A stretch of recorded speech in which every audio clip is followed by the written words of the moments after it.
Na oportunidade, já passo a palavra ao deputado Elias Vaz, autor do requerimento e membro da CFFC, para fazer as suas considerações nos próximos 10 minutos. Boa tarde a todos e a todas. Cumprimento a deputada Jaqueline Cassol, a qual cumprimento todos os parlamentares aqui presentes.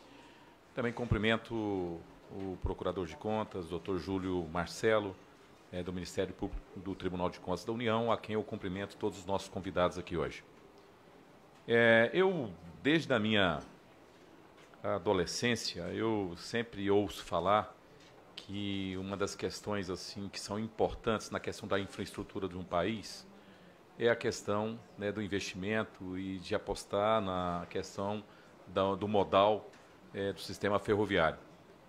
E, infelizmente, a gente não consegue compreender, e a quem interessa, manter a situação do país, porque vários outros países do mundo, se a gente comparar o Brasil, principalmente um país continental, né, deveria, na verdade, e aí é uma questão histórica, ter investido num modal tão importante como fazendo parte de uma logística para o desenvolvimento do país. Isso não acontece. Não sei a quem interessa isso, se é a indústria automobilística, se é quem vende pneu, sei lá o quê, se é quem vende combustível, mas alguém interessa isso, porque não é possível tantos governos subsequentes, né? Quer dizer, historicamente o Brasil, na verdade, não ter feito efetivamente essa opção. Eu quero fazer aqui uma observação pontual sobre a questão da Ferrovia Norte-Sul, mas também quero fazer uma observação sobre a questão mais geral, para onde a gente caminha daqui para frente. Né? Eu, particularmente, sou deputado por Goiás, onde, de forma direta, nós sofremos a consequência do funcionamento ou não funcionamento da ferrovia, ou da forma que ela vai funcionar. Evidentemente, nós temos uma preocupação muito grande no nosso Estado. Isso já é um tema que já há muitos anos, né, vem, na verdade, preenchendo o debate em Goiás, e a gente nunca viu essa ferrovia funcionar, efetivamente. E eu, particularmente, assim, sobre o processo licitatório, em que pese... eu vou fazer apenas algumas observações, eu quero fazer alguns questionamentos depois para serem respondidos.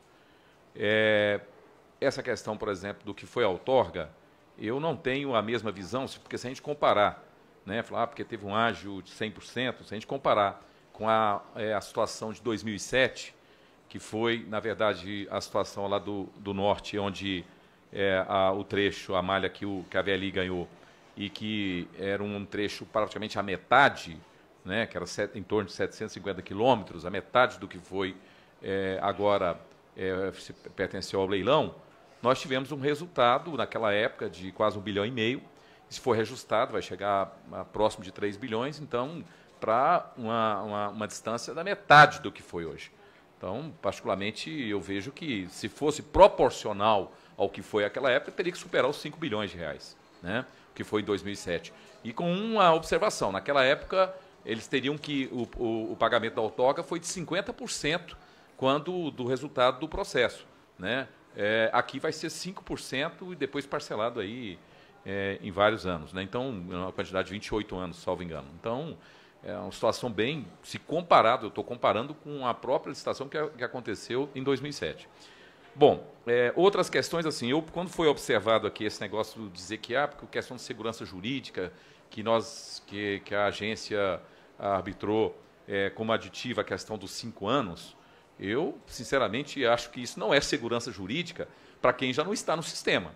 Pode até ser segurança jurídica para as duas empresas que tinham os extremos, para a VLI e para a Rumo, mas não seria para uma empresa terceira que fosse participar do sistema, visto que, na verdade, há uma indefinição no restante dos 25 anos do contrato.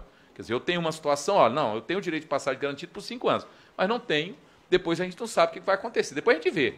Quer dizer, é uma situação, para mim, isso é a verdadeira insegurança jurídica para atrair novos investidores. Então, eu faço essa observação, para mim, sim, isso não foi um erro qualquer e, efetivamente, para mim, isso se constituiu como problema. Por último, assim, ainda com relação à questão, e eu quero observar, desse processo licitatório último, eu quero aqui fazer um questionamento, né, porque a informação que nós temos é que não há ligação física ainda para a ligação com o Porto de Santos, onde a Rumo Exatamente. Estrela do Norte tem um problema. Eu quero saber quem vai fazer esse trecho, como. Né? É uma pergunta que eu quero fazer, se está definido e quando. Né? E quando que isso vai estar pronto? Qual é a projeção? Né? Porque essas questões que, para mim, elas não estão... É uma dúvida que nós temos, porque ganhou uma empresa que, na verdade, o trecho ainda não está terminado, e eu queria que fosse esclarecido isso aqui. Quem, como e quando vai ser feito essa ligação física para que, efetivamente, possa começar a operar.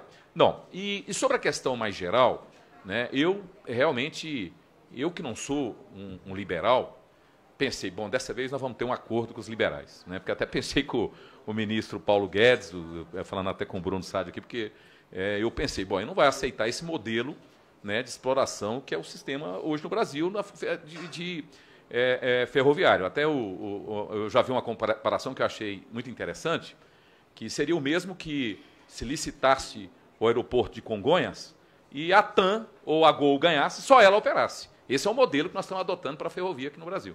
Né? Quer dizer, quando tem modelos que foram colocados, como o da Alemanha, onde mais de 480 empresas operam, então você tem um modelo onde você realmente privatiza a manutenção da ferrovia, mas a operação não. A operação há uma liberdade nisso. E aí há uma discussão que a gente pode corrigir isso com uma questão, né? E aí eu estou preocupado também, bom Deus, com essa transição, porque nós temos que saber para onde nós vamos diante do problema que nós estamos hoje. Quer dizer, nós vamos continuar fortalecendo esse modelo de que uma empresa só opere uma ferrovia, né? Ou nós vamos forçar, e aí eu quero saber, é a pergunta que eu faço, e o que está pensando ser feito exatamente, para que aquilo que está em previsão legal, que é a questão do operador independente, ferroviário independente, efetivamente ele possa ir para a prática, né? Porque não adianta dizer aqui, né, que, olha, não, está tudo bem, está funcionando bem, um dos dados aqui que o senhor Baldez coloca, né, e aí a gente tem que ter uma visão da economia macro, se a produção de açúcar no país é importante, né, se a produção de minérios é importante, mas nós temos também, o agronegócio é muito mais amplo do que o açúcar, né, nós precisamos, e o meu estado particularmente é um estado que é forte na questão do agronegócio, nós temos o setor da siderurgia, né, que é importante para o país, elas também têm que ser respeitadas e tem que ter o espaço devido para a utilização da infraestrutura do país. Porque senão nós vamos estar, e os números aqui que o senhor Baldez traz, eu queria que alguém questionasse, falasse, não é verdade. Não é verdade que 90% não na verdade, transportação de minério e no caso, e agrícola. Então, de que colocasse isso, que isso não é verdade. Então, porque aí nós vamos dizer, não, então os dados aí não estão batendo. Então, eu sinceramente, quero aqui levantar essa discussão, tenho muita preocupação, por exemplo, eu até estou discutindo com a minha assessoria, né, que esse decreto, por exemplo, que, na minha opinião, já conflita com situações de leis já votadas posteriormente, se não é o caso da gente até, se o governo não tomar atitude, entrar com um decreto legislativo para cancelar esse decreto, porque um decreto não pode contrariar leis. Até porque, depois desse decreto, já teve legislação no sentido da questão do direito de passagem. E nós precisamos regulamentar isso, ter uma definição clara, sob pena da gente continuar nessa lógica de gente querendo investir, e não adianta falar, não, nunca teve questionamento. O que a gente sabe, primeiro que, pelas informações que eu tenho, para montar um conjunto de vagão, de trem, tudo acho que seria em torno de 200 milhões, alguma coisa assim, até menos que isso. Mas ninguém vai investir um valor desse se não tiver certeza que vai poder operar, né, para virar uma briga judicial para a NTT resolver ou não, para quem quer que possa resolver, virar um debate, eu acho que isso tem que estar muito claro. Então, para mim, assim, o governo tem que ser mais propositivo nisso, ter medidas mais enérgicas nesse sentido, para garantir que quem quiser fazer efetivamente investimento para transportar possa utilizar. Então, acho que isso é a cobrança e é o questionamento que eu faço para todas as áreas do governo, inclusive para a NTT, para que quais são as iniciativas concretas para a gente deixar muito clara essa questão do direito de passagem, para que efetivamente a gente possa quebrar esse monopólio, que se tem uma coisa que, para mim, é extremamente prejudicial para a sociedade e, inclusive, para o setor empresarial, né, quem não está na situação de monopolista, é o monopólio privado. Então, sinceramente, nós não precisamos tomar atitudes concretas para que a gente possa dar um outro rumo para essa exploração desse serviço no país. Muito obrigado.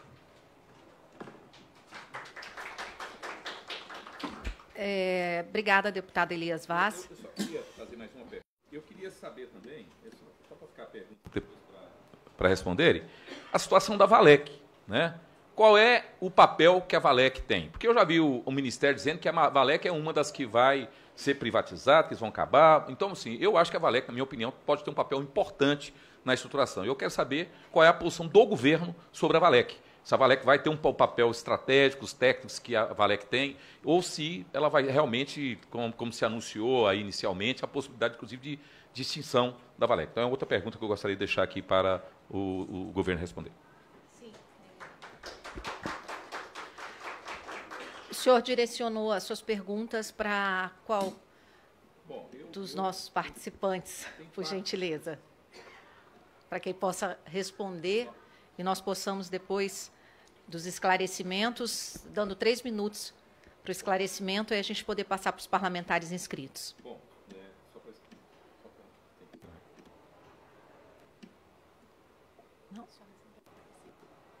Bom, sobre a questão do direito de passagem, eu gostaria de ouvir, tanto para resolver essa questão da competitividade, o representante do Ministério da Economia, da NTT e do Ministério da Infraestrutura. Sobre a questão da Valec, novamente, o Ministério da Economia e, nesse caso, o Ministério da Infraestrutura também. Eu gostaria de que os dois respondessem sobre essa questão. Então, 3 minutos para cada um, por gentileza. Começando pelo doutor Bruno.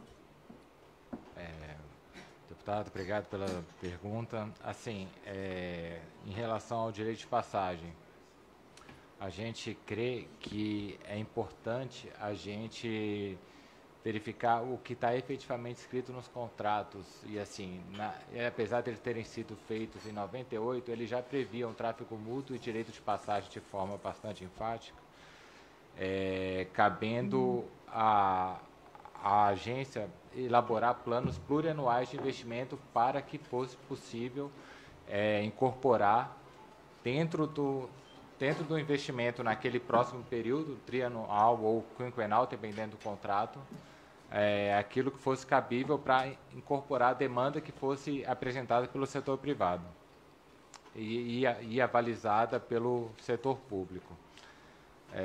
O papel que a agência está tendo aqui e tem que ser fortalecido é o de fazer cumprir esses contratos de forma mais efetiva. Eu acho que um grande passo foi feito com esses aditivos.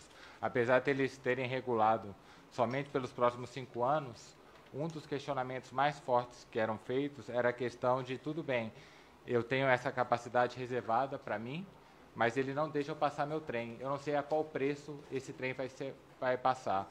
E isso foi tudo endereçado. Nesses 5 aditivos foram feitos para as malhas subjacentes. Então, eu acho que foi um ganho que talvez esteja subavaliado, mas que foi bastante importante até para o período posterior a esses 5 anos. Você já tem um patamar da onde você vai discutir os próximos 5 anos, porque essas malhas subjacentes têm vencimento até 2028. Ao mesmo tempo que foi alegado ao Ministério da Economia, foi de que não caberia você já, a princípio, fazer o termo aditivo pelos próximos 10 anos, que é o de vencimento das concessões de 98, subjacentes, porque exigiriam investimentos adicionais bastante robustos. E é uma coisa que dificulta bastante a discussão, é a questão exatamente se por acaso você faz um contrato com um privado que vai entrar na sua malha, e por acaso esse privado ele não executa aquele transporte. Então, quem estava operando a malha que ligava aos portos era tanto... Eles fazem um investimento e a demanda não vem. E como é que você resolve isso em um contrato take or pay? Então, a gente acha que os privados têm maior capacidade de negociarem nesses termos, com a parte técnica e econômica bem resolvida. O senhor apontou a um ponto realmente que tem que ficar bem endereçado, mas que eu acho que o tema aditivo interessou bem essa questão. Obrigada. Só sobre a Valec. Sobre a Valec, está sendo tratado na Secretaria Especial de Desestatização, em conjunto com o Ministério da Infraestrutura, as questões mais específicas. A gente, dentro da parte de produtividade, emprego e competitividade, a gente não está tendo nenhuma atuação direta, mas talvez o representante da infraestrutura possa falar melhor. Com a palavra, doutor Alexandre Porto, do Ministério da Infraestrutura. assim, apesar de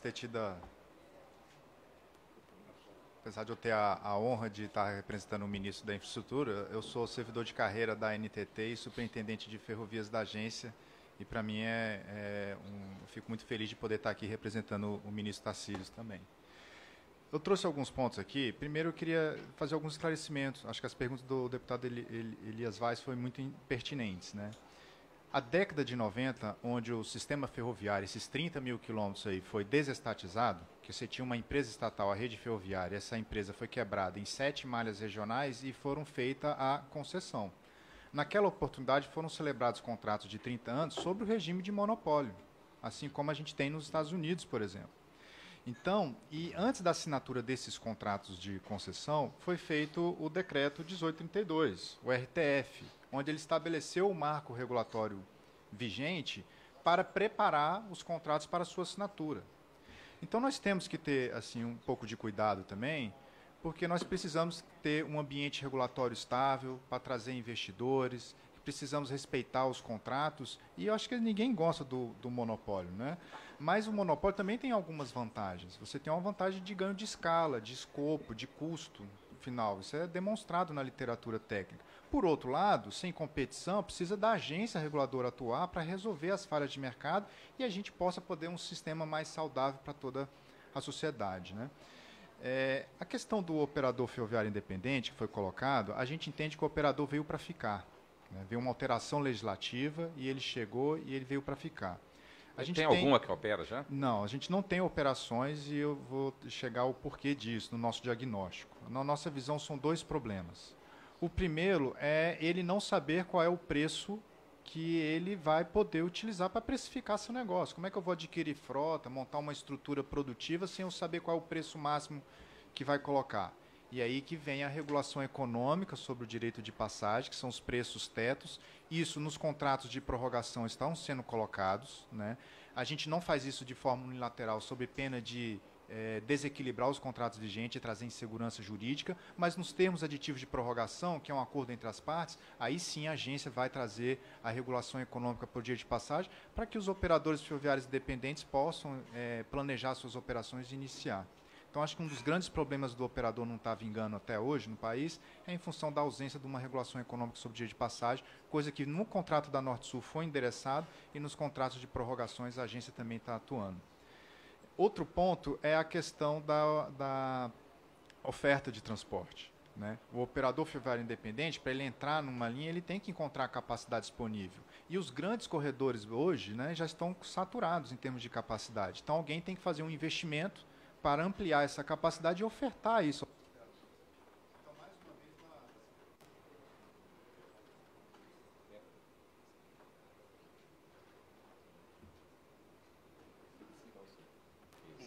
Pronto.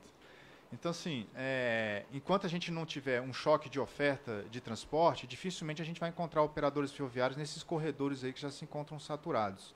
E isso, nos contratos de prorrogação, a gente está trazendo investimentos, está trazendo regra de gatilho de investimento e está garantindo que sempre haverá alguma ociosidade no sistema que será ofertada aos operadores.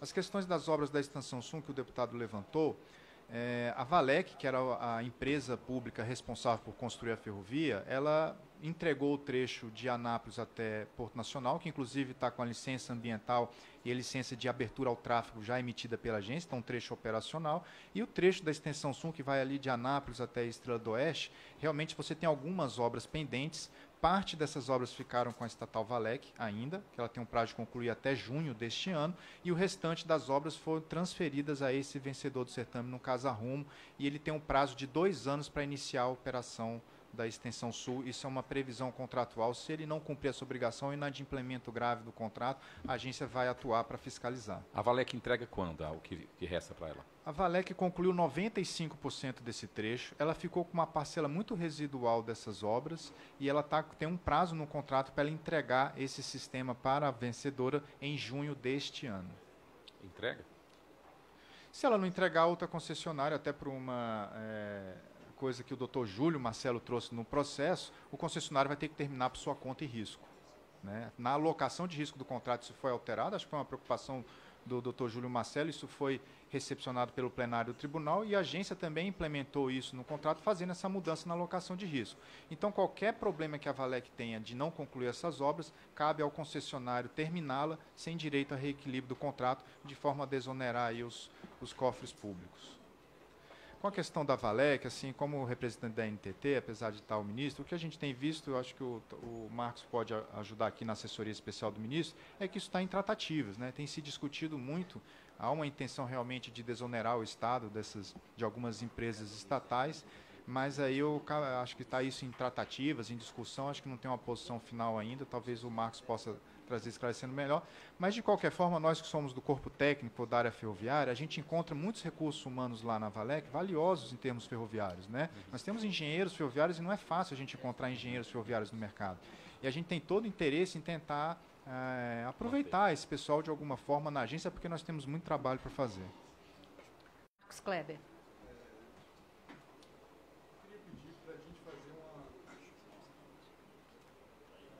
Tentar rememorar o passado e lembrar como nós chegamos até aqui.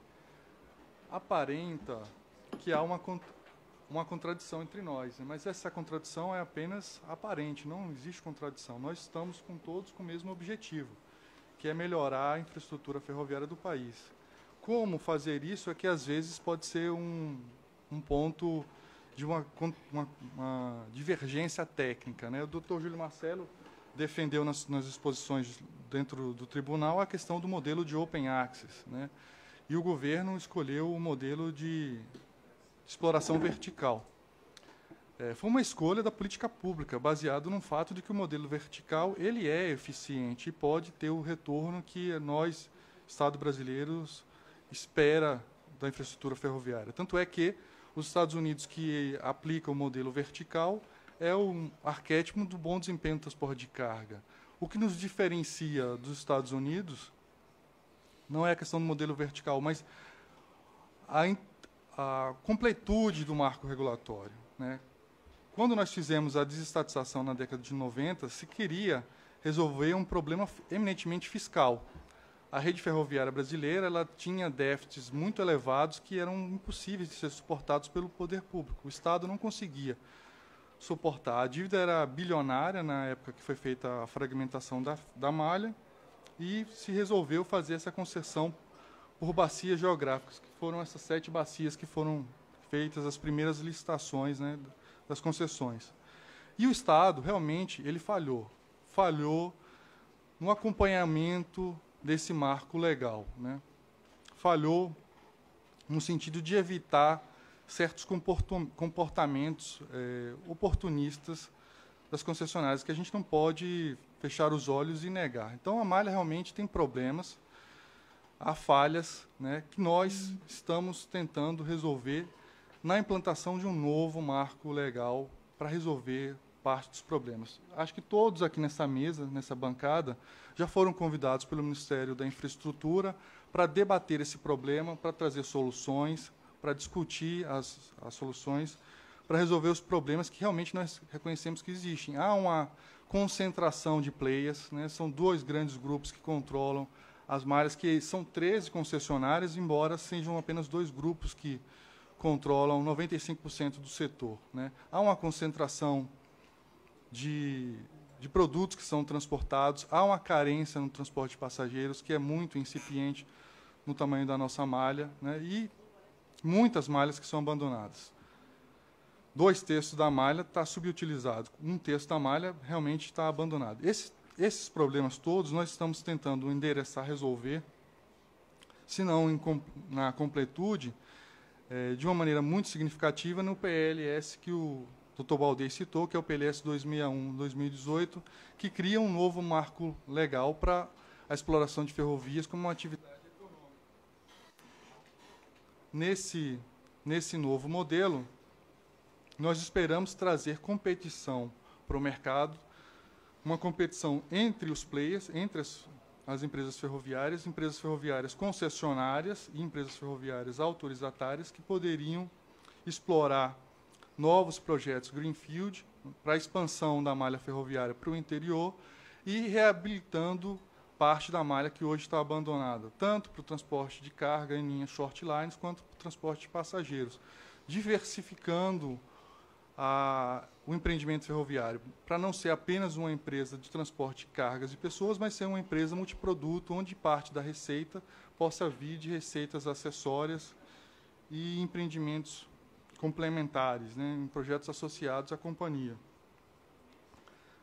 O senhor, deputado, falou do sistema alemão, né, que tem lá 450 empresas operando.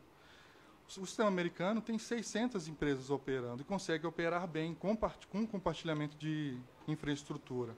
Nós acreditamos que nosso marco atual ele é restrito, realmente. Então, o que nós esperamos é fazer adaptações no marco para que o compartilhamento da infraestrutura não seja um custo para o empreendimento ferroviário, mas sim uma receita.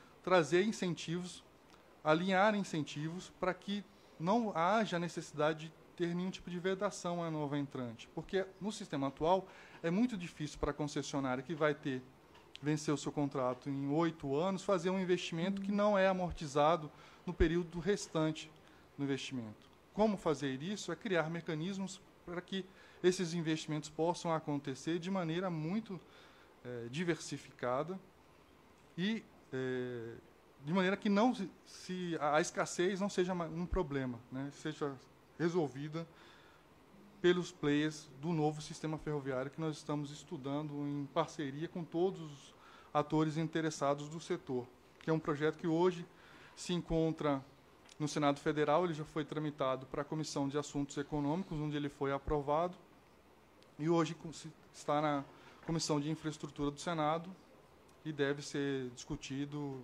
muito em breve.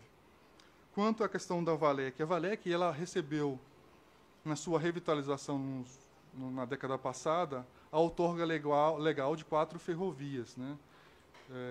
Que seriam a Ferrovia Norte e Sul, a Ferrovia FIOL, integração Oeste-Leste, e a Ferrovia de Integração do Centro-Oeste.